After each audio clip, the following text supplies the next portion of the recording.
Hello, Exiles. This is our penultimate, I want to say, build guide update. I guess for this chapter of the build, kind of getting all of the basics knocked out.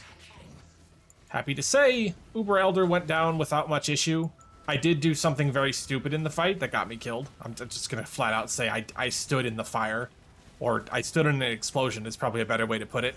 That wasn't very smart of me, but otherwise, I got hit by pretty much everything, and the build can pretty much survive at least one hit from everything, which is good. I even took Shaper's balls to the face, which doesn't feel great, but when you survive it, at least you keep going. The build has moved a lot since I played, or rather since I made the last video, which is kind of surprising to me because I thought it wouldn't be doing that, but things march on. I don't know what else to say. For starters, I have some white sockets here, and this is something I'm going to talk about real quick because I think this is very accessible to most people and very useful to consider. You want to have one of your pieces of equipment with all red gems in it, and currently this is just like all of my reservations and my leap slam. And the reason I say all red is because when you have like a kind of a strength dominant item, it's going to probably roll to red. So with an Omen of Latching, to give yourself some white sockets, you can get that one white socket on an all red item, and that lets you swap out leap slam for a movement skill that might be a bit better for boss fights, whether that's Frost Blink or Flame Dash. That's up to you. But there's definitely situations where, like, this is something I'm doing in advance of Maven. I should have done this all the way back at Searing Exarch. So that's just an immediate little pro tip to help you out. It will probably save your life where it would have saved mine. There's a lot of situations where Flame Dash, especially in boss fights, would have been better. I think Flame Dash is just king when it comes to boss fights. I guess if you have enough cast speed, that Transfigured Frost Blink is probably good as well. On a very cheery note, we did manage to get the level 21 Val Domination. This, I really underestimated how expensive this was going to be, is really what I want to say about it. It took it took a lot of doing. I almost feel bad about recommending this now because of how difficult it was. Maybe I was unlucky, but the investment on this one gem is probably close to 8 or 9 Divine Orbs, just for buying temples and stuff. And I guess, you know, if it weren't or rather, if it weren't the event, and I could have made my own tree, the cost of this probably would have gone way down.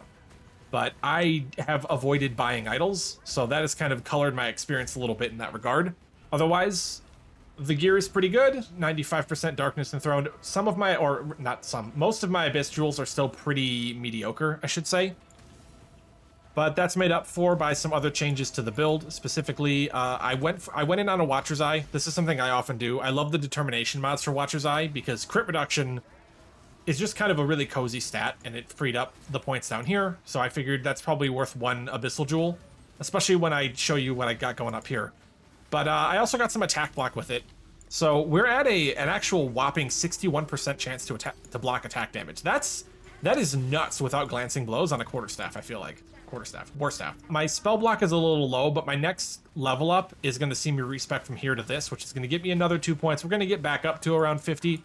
Which is really what I want, more or less. It's more of a mapping survivability thing than anything else. My Anoint finally happened. I went with Grave Pact, and I'm actually going to look this up. So user ZWRP here on YouTube pointed out that even with a level 30 gem, accuracy is like a little lacking.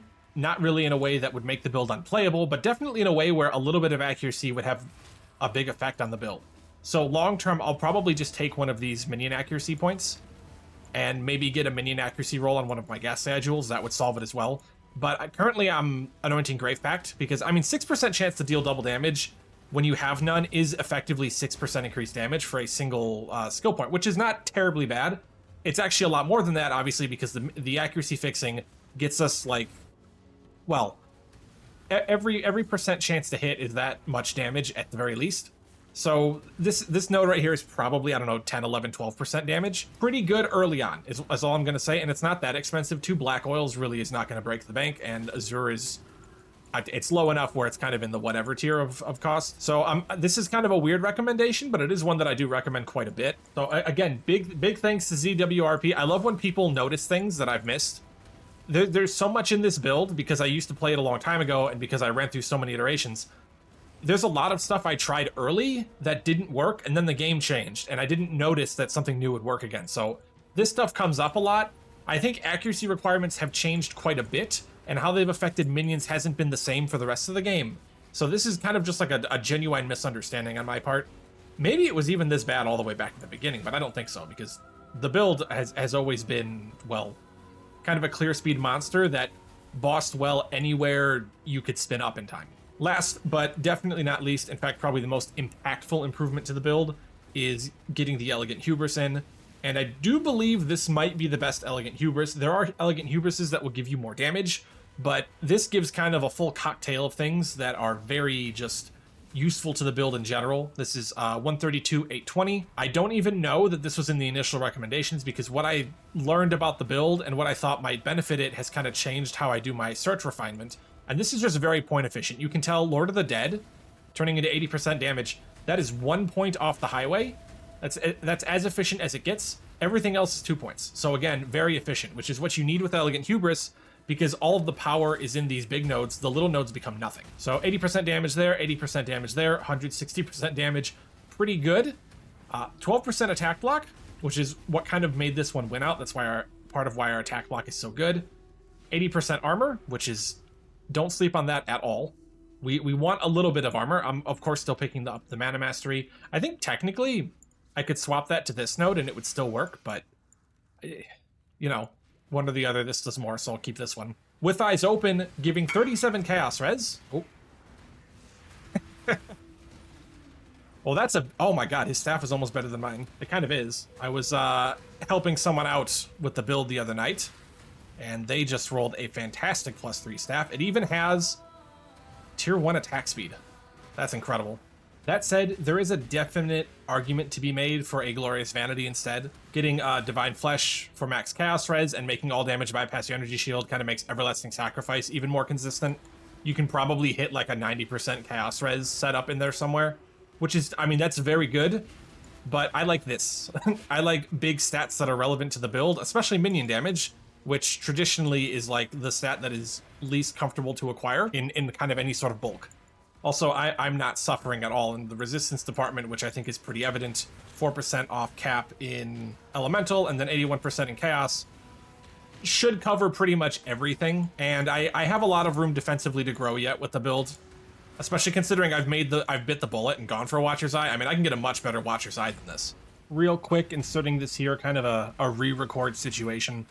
I realized that, you know, being informative in these videos is kind of the most important thing, and one thing I wanted to touch up on was how I found timeless jewels that were good for my build. You can see here, link in the top right, this vilsol.github.io for timeless jewels.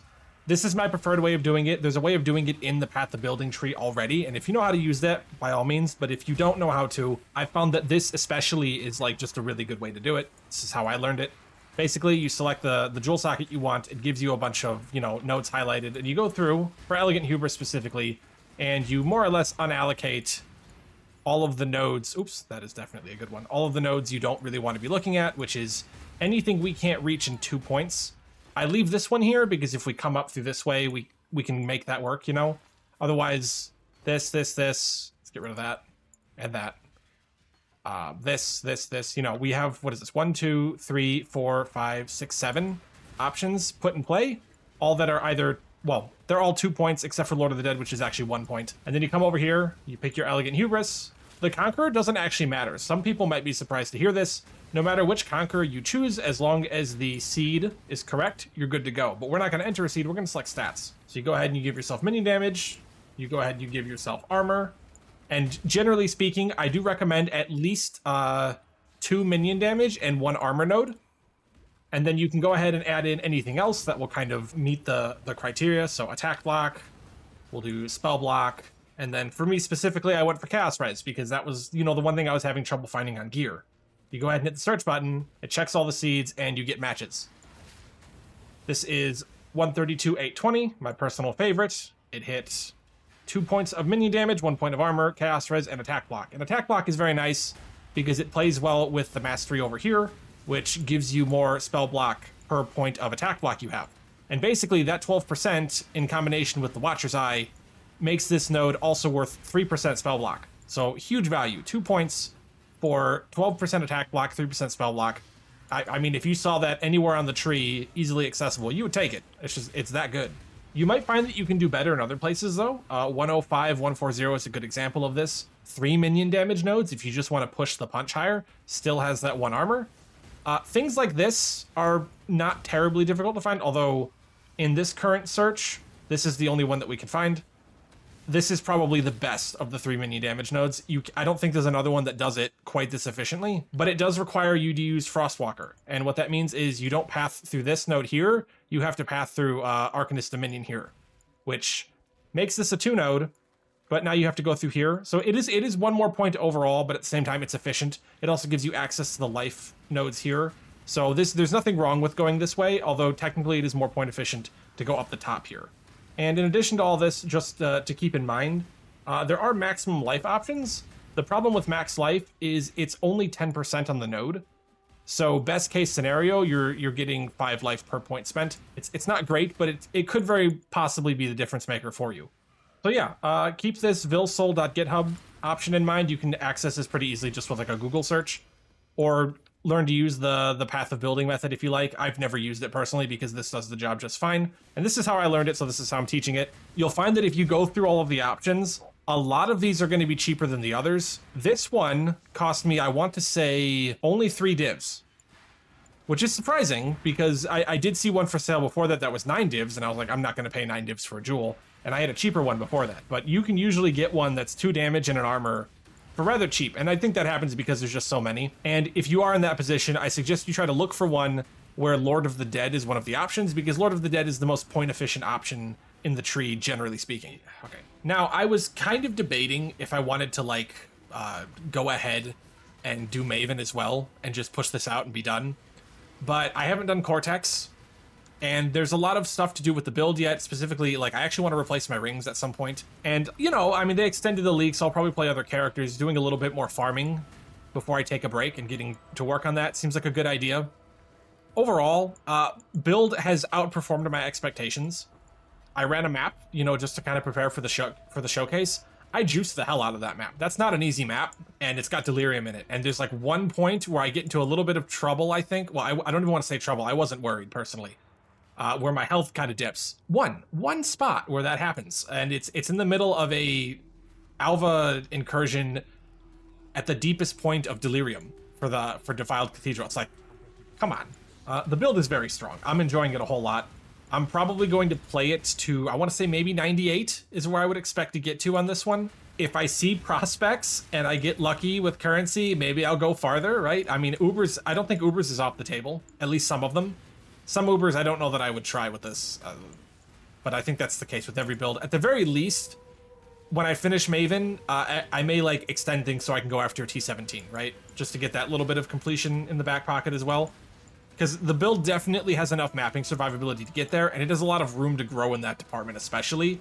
So being a T17 runner and being able to do those maps where you can spin up to a full suite of minions and then run in there after doing a quick Drem swap to Brutality, I mean, that's gonna, I mean, it's way more DPS than we have normally. It's probably in excess of 5 or 6 million while being rather defensive, and that sounds like a winning recipe to me, at least.